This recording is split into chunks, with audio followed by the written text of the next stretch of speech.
What's up, Lemonheads? Welcome to another episode of From the Yellow Chair. I am Crystal. And today, listen, I very much love this topic.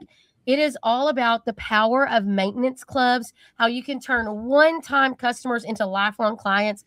I love, if you've ever met me, you know LTV, lifetime value of customers, is very important to me because I do not like living on the hamster wheel of chasing leads every day. I love to build a multifaceted home service company where, yes, I'm chasing leads because I'm a hustler, but it's because I want to. But I also am still really building a robust list of clientele that I can continually market to and use my maintenance club to keep those people engaged. And so I am excited for my guest. He has some great new ideas, things that we can do to really modernize our maintenance club. But honestly, right now, I think it is time for us to really focus on how we can dig into maintenance clubs, dig into how we are utilizing them. Are we making the most of them or not? But you're going to want to listen in and participate in your mind about why they have become such a powerful tool for customer loyalty and reoccurring revenue. So get wherever you're going to get your headphones in or your radio turned up. Again, I tell y'all my age every day, but let's sip some lemonade.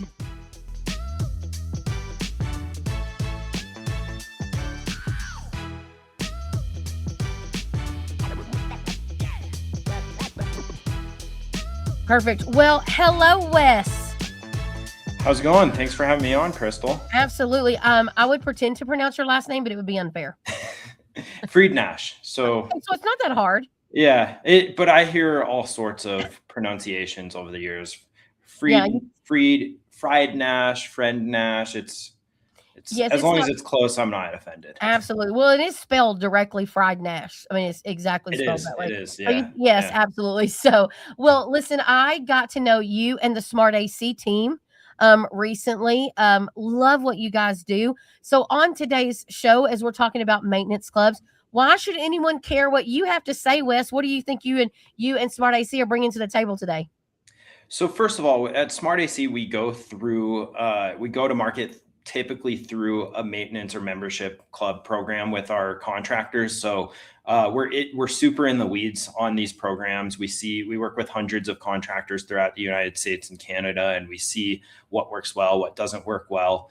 And we help implement strategies to improve these programs. So there's the Smart AC aspect. And then on a personal note, I've been in the industry for a number of years. I used to work at one of the field service management platforms called Workies. And so I was there for a number of years leading partnerships, and getting experience at one of those companies is really fascinating, and it's valuable primarily because the FSM runs every aspect of the contractor's business. So I've been able to learn exactly what gets the needle moving and what these contractors should be focusing on. Well, and so you're able to see so much. The same thing I say about Lemon Seed. We're able to see so much across the country of what's working for other people. So excited for us to talk today because I know you and I feel the same about maintenance clubs and the importance of them. Even if we need to modernize them, it's still the same concept, right? So, let's talk a little bit about what the heck is a maintenance club and why. I am going to be brief on this part because I want to get to like a level 2 maintenance club stuff. But at the end of the day, our theme here is customer retention. Maintenance clubs are built for customer retention, reoccurring revenue. Now, listen, side note, pro tip, some of you have your reoccurring, quote unquote, reoccurring revenue is you hunting down people every year. And you got to set up automations, guys. You got to set up auto draft. If you're not, you're behind. Predictable scheduling and filling the schedule for your technicians. And then long-term relationship with homeowners that lead to big ticket repair, long-term replacements, but also a little extra icing on the cake there is referrals. You become their trusted source. And so that's really important that we talk about that. But a maintenance club, they've been popular for a while. Again, most people want them for the consistency that they bring to the group. Would you agree with that? I would definitely agree with that. I think that when maintenance clubs were created, it was essentially a way for contractors to create recurring revenue for their business, but B, facilitate those long-term relationships. And over time, they have not really always changed with the times. Like there's technology you could leverage, as you said, automations to get these visits scheduled, stuff like that. So there are things available to contractors that can help take it to the 21st century. But like essentially the maintenance club and membership program is there, and it's a tool for them to own the long-term relationship with the homeowner. They can come in many different forms, strategies that I'm sure we'll get into today, but that's the foundation of why they exist. Absolutely. Perfect. So, let's talk about a little bit here. What makes a maintenance club successful? I have a little bit of, I just can't help the branding side of me thinks that we need to be able to galvanize people and encourage people. And so that product to me needs to be something that you want to be a part of.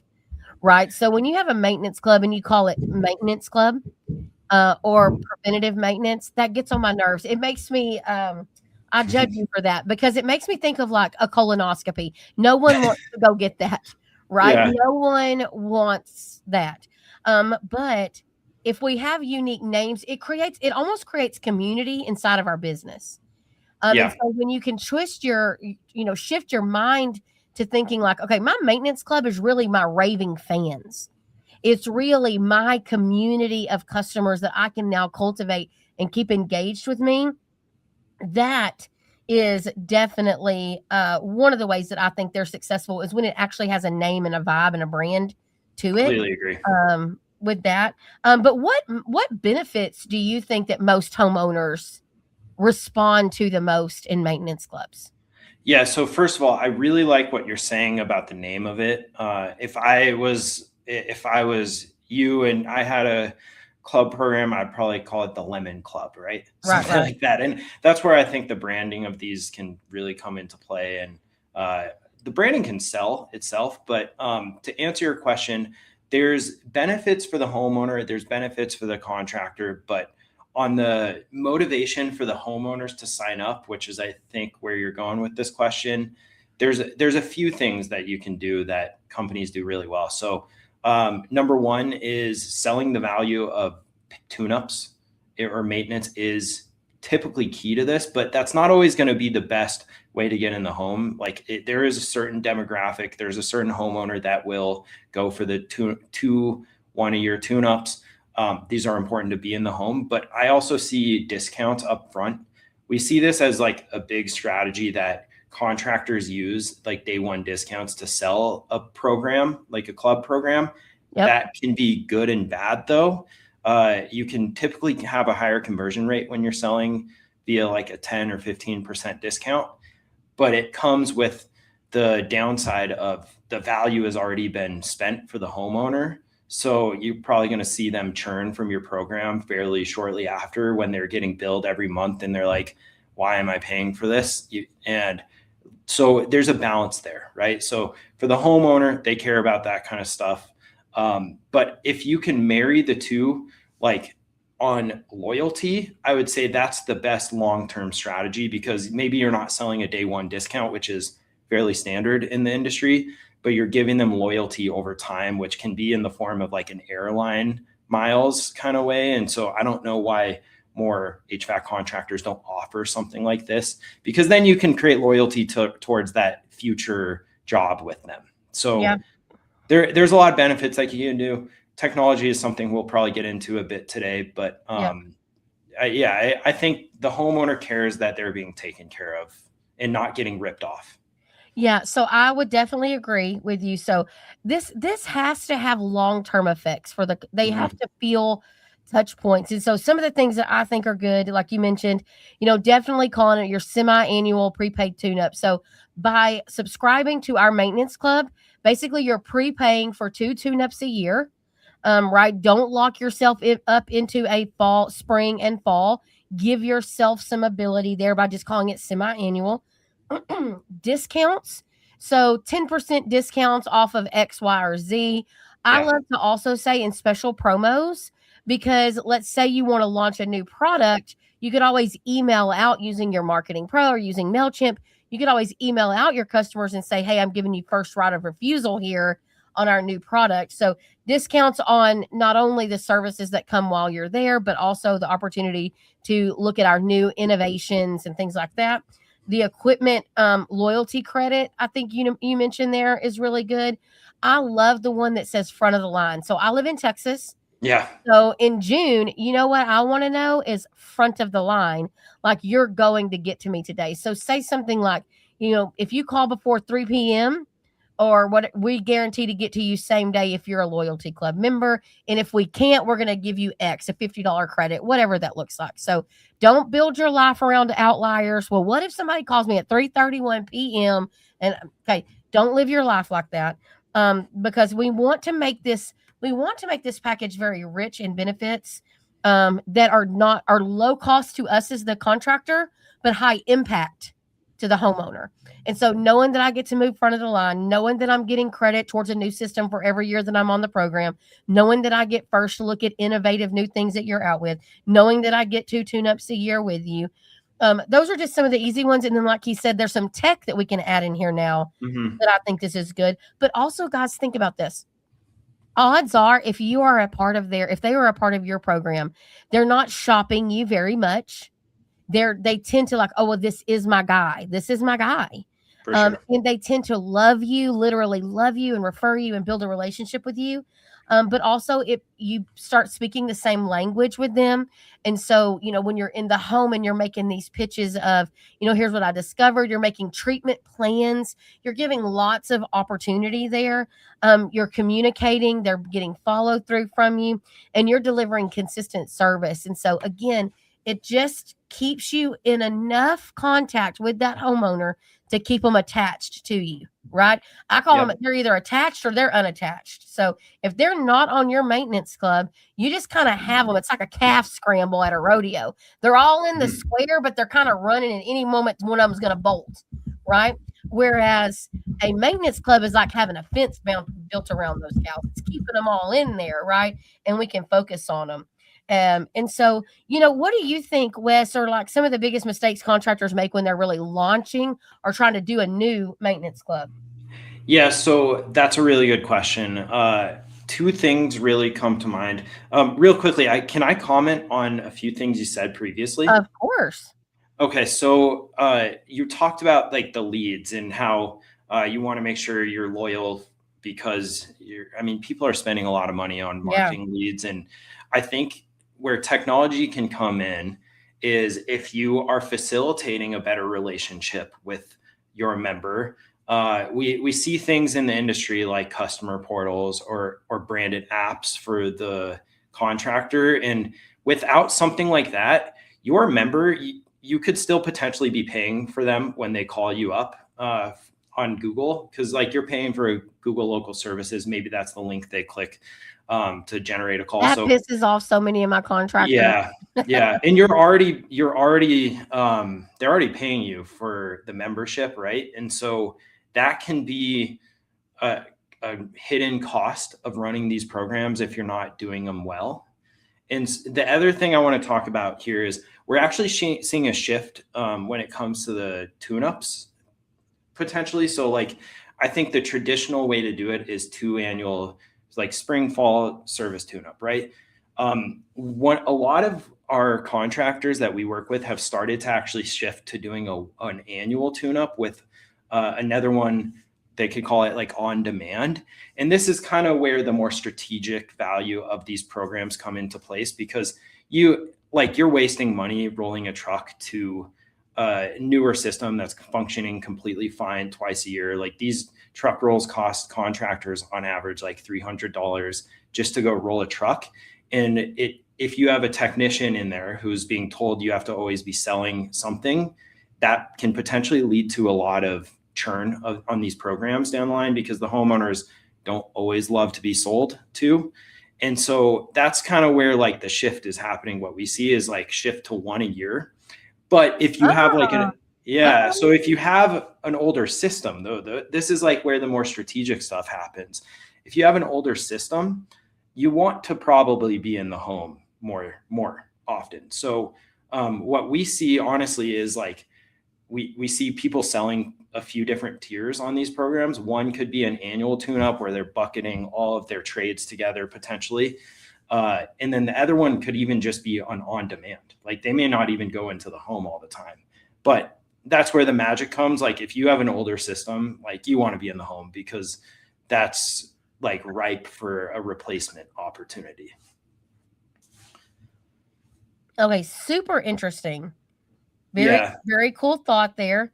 I did write down one thing, which is it kind of answers that, is like this hotline approach, of where we're getting people to call the right phone numbers for sure, because that is pretty aggravating. So, well, we've kind of dipped our toe into this a little bit, but let's talk about technology's role in our maintenance. And I know that you guys have some cool like monitoring things, and so I know we're going to talk pretty high level here, but I know that maintenance club, so at its core, the way we've been doing it for years is great. So this is like leveling it up.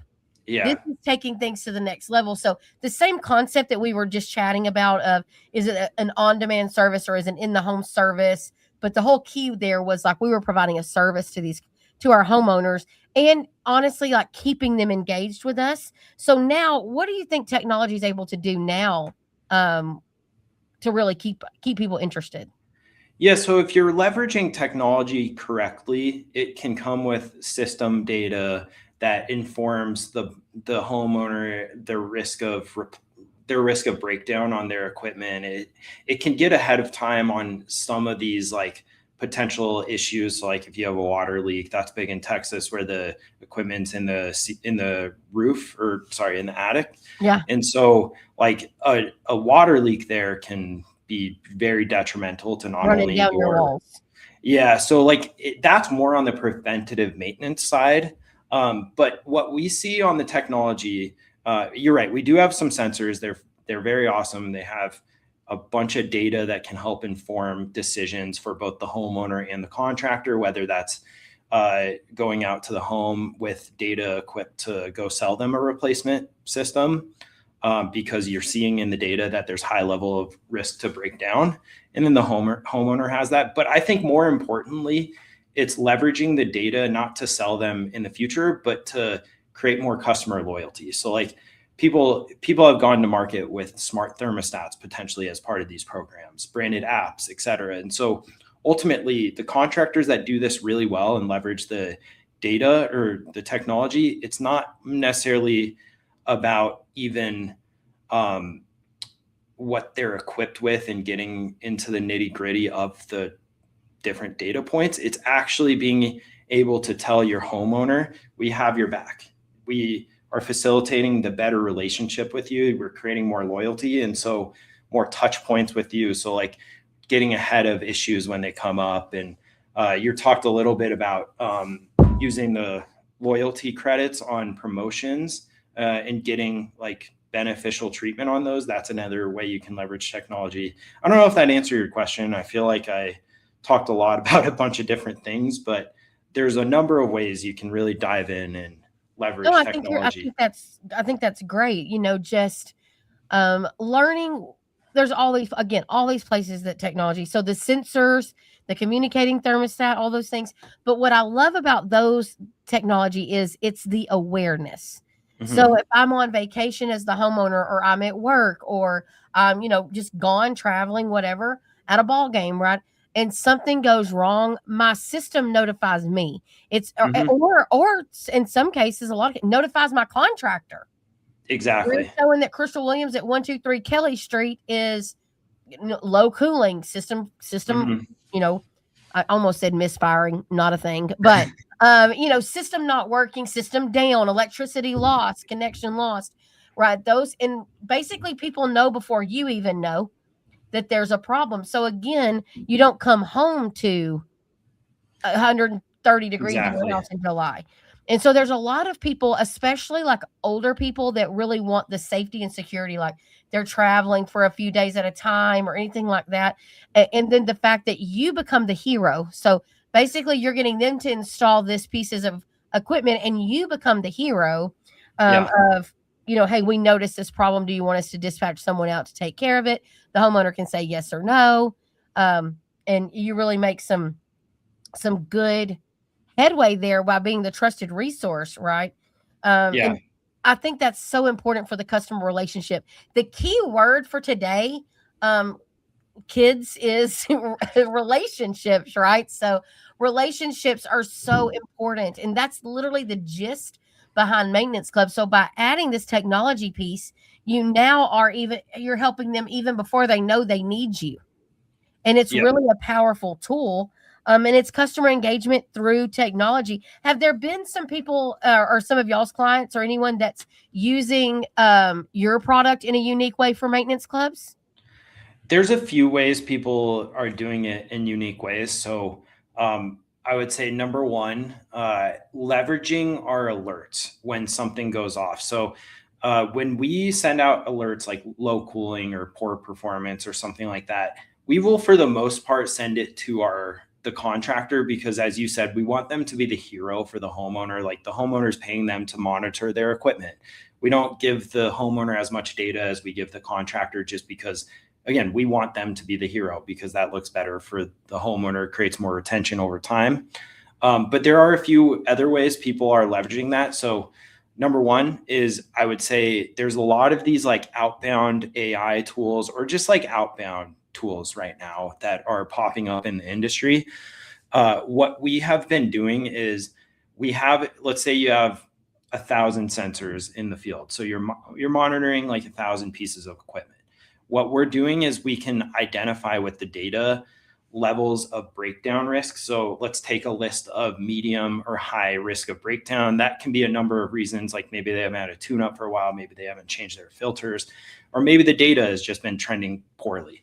And so what a lot of the unique contractors that have had a lot of success with our program are doing is they're taking that list of whatever amount it is, and they're putting it through some sort of outbound tool. Hey, we have been looking at the data. You're at a high risk of breakdown. That type of conversation has led to a ton of service visits scheduled and a ton of equipment replacement happening. And so just leveraging data in smart ways like that, in automated smart ways, is really the best Automated. way. Yeah. Yes. And so people don't even have to touch it. If they want to have CSRs do that outreach, that's another really good way we've seen it done. But that's really a good use case on how a few of our contractors have been able to get a ton of ROI of their members that they've been monitoring the equipment for years. Another way I would say is we offer filter ordering. Like it's cheaper than Amazon. So there's a whole psychology there. Is if you order the filter through the app, because we're tracking the equipment, we're tracking the size of the filters needed. Oftentimes people are adding into their membership with us a filter voucher, like an annual filter voucher, maybe on their top tier one, maybe a one-time filter voucher on the lower tier one. And the psychology of opening the app, getting your first filter completely for free, and all you have to do is click order, because we're tracking the size of everything. That's incredible loyalty that creates over time. And so that's another way people are leveraging the technology on our end. So two things that I loved: audience building from the data that you're getting. Mm-hmm. Major underutilized piece of your Maintenance Club. So while this is not really maybe a perk to the homeowner, as the contractor, this is a way to what we call really niche down the message. So, we send out messages right now that say, oh, your system appears to not be, running at full efficiencies or whatever. But being able to specifically say what is happening. Hey, Miss Williams, we see that you're all of a sudden, I'm like, dang, they're Exactly. watching after for me. So it doesn't appear as salesy as what I call just raw, marketing going out there. So love the idea of audience building through what patterns you're seeing through all of your members. Especially like high electric bills, pulling a lot of electricity, and you're going into summer, it can help you with your messaging of being able to say, I know you don't want these high bills during summer. We see that you've actually been trending high for the last 2 months. Let us come out and do a check. There's no Mm-hmm. charge, or whatever it is to get out there. So love the audience building piece of how you actually utilize the content for more than just there's an immediate problem.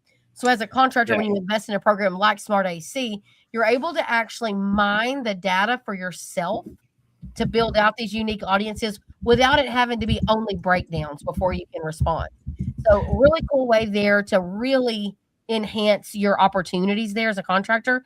And then the other thing is automation. So, when you still have your CSRs or dispatchers doing things very manually, there's not only is there room for error, but it is the most costly way to do things.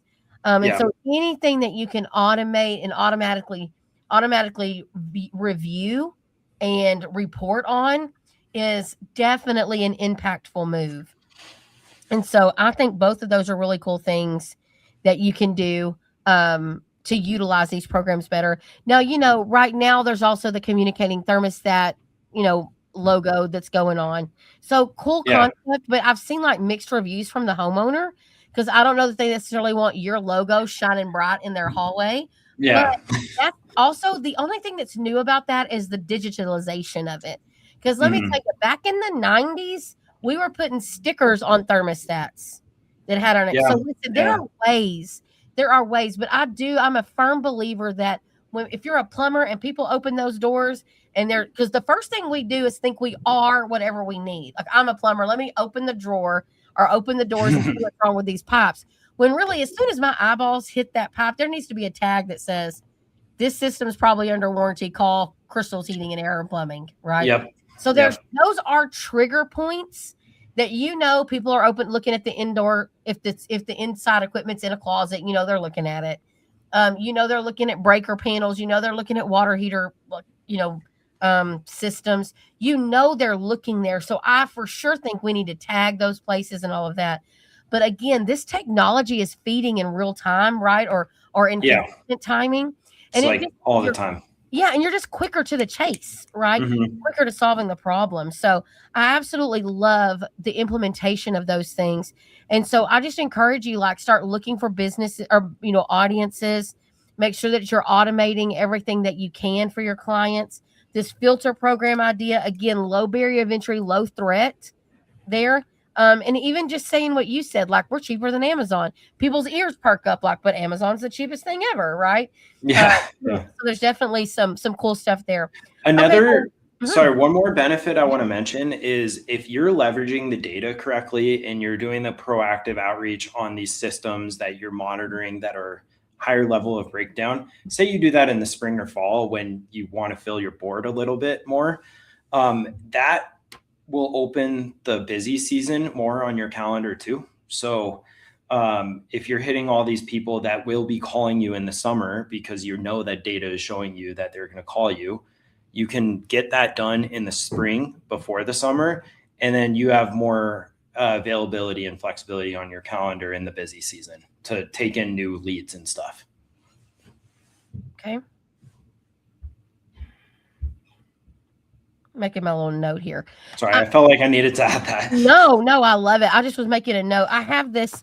I love to take my own notes on my podcast because what happens too is it's just like anything else. You're listening to this and you're driving, and I'm like, I'm going to make a note on this about this proactive outreach. The biggest thing I see in contractors, I'm sorry, I'm probably going to hurt your feelings, is y'all are not proactive. You're reactive with everything, and so you're reactive. This strategy requires you to be proactive and think forward. And so just a little side note there.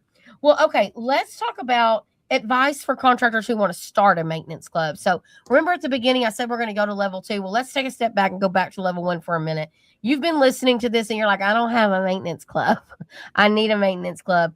And probably you've let all of these outside circumstances and outliers impact you as to why you're the one company that maintenance programs would not work for, or you refuse to do them. You think they're shady, whatever comes to mind, because I hear it all.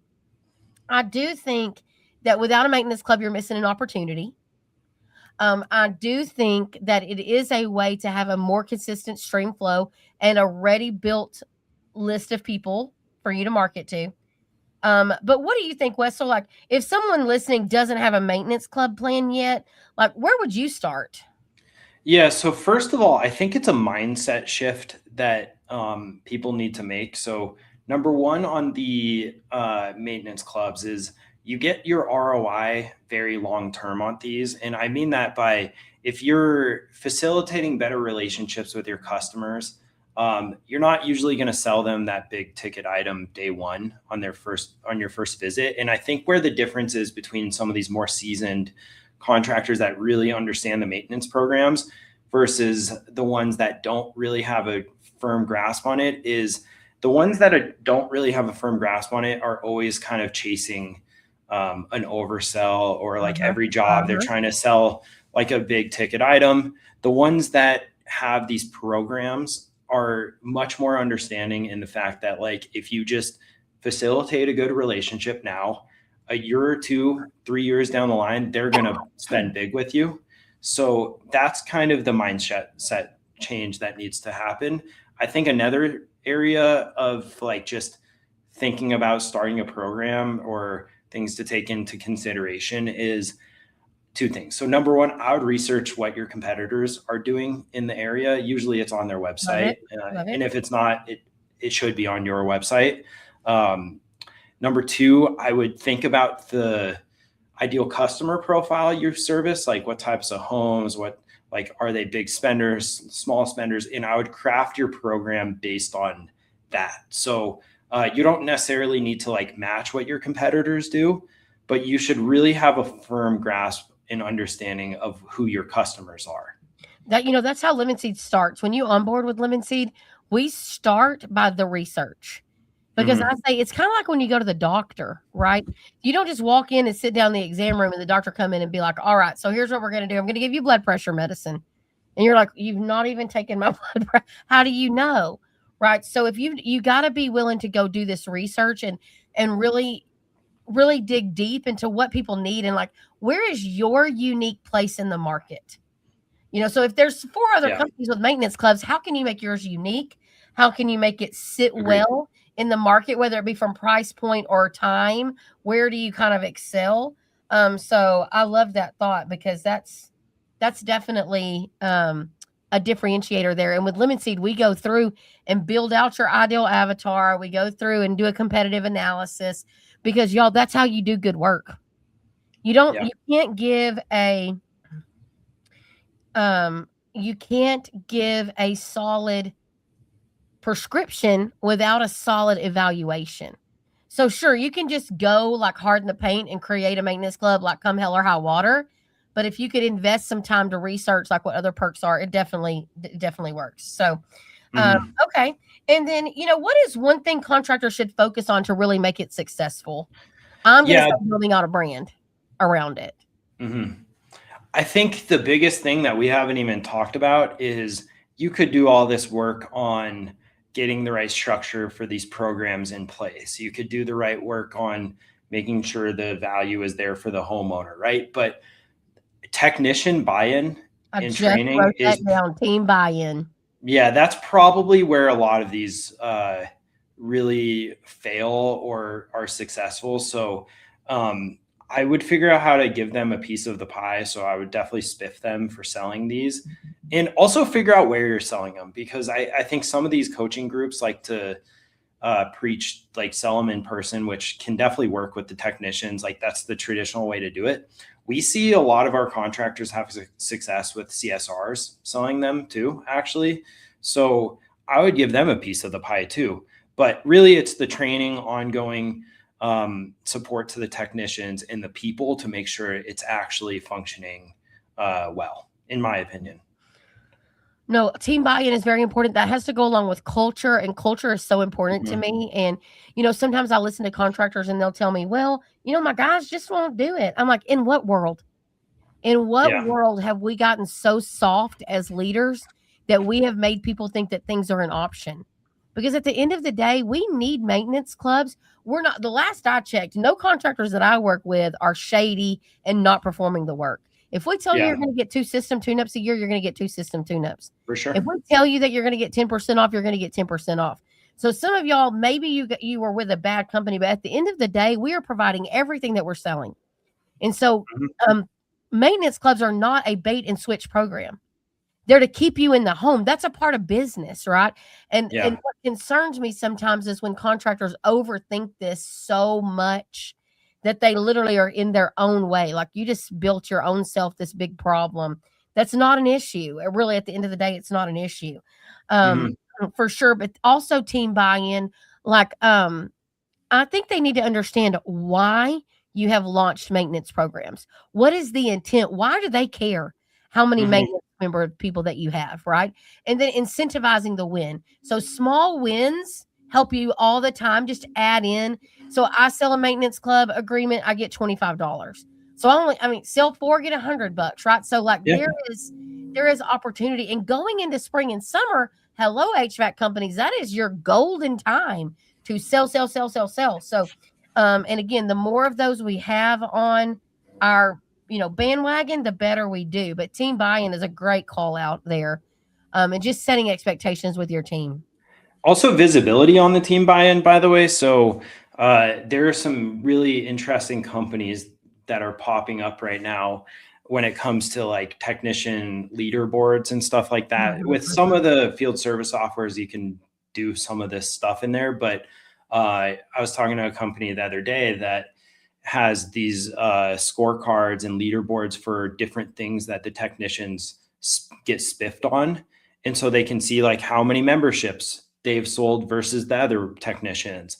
And then they can get their spiffs immediately. So that's the type of thing I would implement that's kind of like not even in the membership scope, but really just like I would say the FOMO, fear of missing Yeah. out on the technician side, because like quick wins, they'll be more likely to go deep with these programs. Yep. Okay. Perfect. Uh, I always love culture talking about it because it kind of loops everything together. So you as the contractor, you've got to sit down and decide what perks, what's the name, what's the brand behind what I'm wanting people to join. So when you say, "Hey, I want you to join my baseball team." And you're like, "Okay, yeah, but if I'm like, "Hey, I want you to come be a part of my lightning bolts. We're fast and we're curious and we never miss a ball. Ball never gets past our infield. We're known for how fast we are around the bases. We steal." You're like, "Yes, I want to be a part of that." Versus, "You want to be on my baseball team?" There's just a certain level of excitement that comes from having a vision around it. And so I would definitely create a community around this maintenance club program, have it had interesting perks, and then send out emails to that group once a month, thanking them for being a Mm-hmm. member, reminding them of the perks, throwing them a little bone every once in a while of unique offers, and then use all of that data when you partner with people like Smart AC, if you will. But when you partner with these people that have the unique reporting systems and use that data to even niche down your audience even more, that is where you start building real relationships and trust and authority with these homeowners. And that's how we retain them. So some of you have already been open long enough that you could have sold people their second system, right? Yep. So if you're approaching year 8, 9, or 10, you could have sold somebody a system that now it's time to replace. You're no longer the new kid on the block. And those of you that are new, like younger than 10 years, know that now so that you're keeping them in the family until they need to replace. And so there's just so much of that. Your technicians being excited about it, your CSRs being excited about it, your own customers being excited about it, and then marketing it as well. So I kind of gave you a little heads up about us doing rapid fire for final thoughts. I'm All ready. right. All right. So here's my first question for you. One mistake that contractors should avoid when they're launching a maintenance club. I would say focusing only on selling new ones, meaning like if you're only building a program to convert more of them, Like a membership you, drive. yeah, but you don't do enough on the retention side. So only focusing on the top of funnel sales of these club programs. I love it. So which is important, but like but what yeah. What gets measured gets improved. So if you're measuring retention rate and you're measuring new acquisition rate for your maintenance clubs, those are two important KPIs. Mm-hmm. What is my retention rate? So you can be gaining 10 a month and losing 12 and you're actually still going backwards. And honestly, I see that all the time. They're like our numbers. And I'm like, well, you're not keeping anybody. Yep. They're rolling off. So, but the national average on those, I think, would be interesting for the audience here. On the conversion rate, if you do really well, it's going to be a 20% conversion rate. So 1 out of every 5 visits turn into a new membership sold. And then on the retention rate, it's anywhere from like 50 to 70% on a year-over-year basis. Some of these best practice groups like a Nexstar, a Certain Path, preach a bit higher data for their members. So they do a bit better than the average contractor. But that's where people try to get to. absolutely. And with Smart AC, it is much higher, but like that's. Well, that's a great one. So when I ask him what mistake to avoid, it's just having these rock star selling programs and no retention, keeping piece. So what's one trend, Wes, that you think we'll see more of the rest of this year and next year in the industry? Yeah, so I think there's been you look at reports from like Hardy and stuff, there's been a decrease of replacement systems sold, like new boxes shipped out. And so that's a trend to keep an eye on because contractors are not able to sell replacement new systems at a high enough clip, like traditionally of what they're looking at. So that's something to keep in your mind, which is why you should be focusing on the long-term loyalty with these customers. And then the similar trend, I think, not similar, but I think it aligns here is with all the AI in the ecosystem now, I look at like top of funnel activity and it is harder than ever to figure out where to spend money on the like generating leads, which goes to the point of customer retention is insanely essential in today's world. Oh, absolutely, because it is expensive for every lead that you get.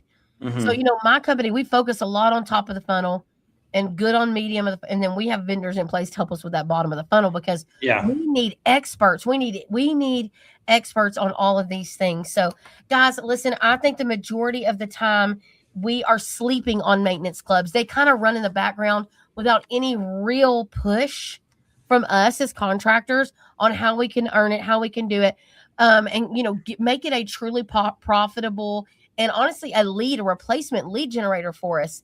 But Wes, if someone wanted to get in contact with you about Smart AC and what you guys do, what's the best way for them to reach out to you for a demo or whatever? Yeah, so I think the best way to do it is just go to smartac.com. We have a nice little ROI calculator that we have up there. So if you know roughly what your maintenance or membership club numbers are today, you can go in and like fill in these numbers and see what the benefit of implementing something like Smart AC would do to your business. That's the best way to do it. Or you could email or call me, wes.friednash@smartac.com or 303-596-3116. Perfection. Well, guys, if you do not have a maintenance club or you're really needing a kick in the pants, y'all know Lemon Seed would love to help you. But Lemon Seed is a agency where we focus on strategy and branding for home service companies. We help you build a brand that's going to build a legacy company for you.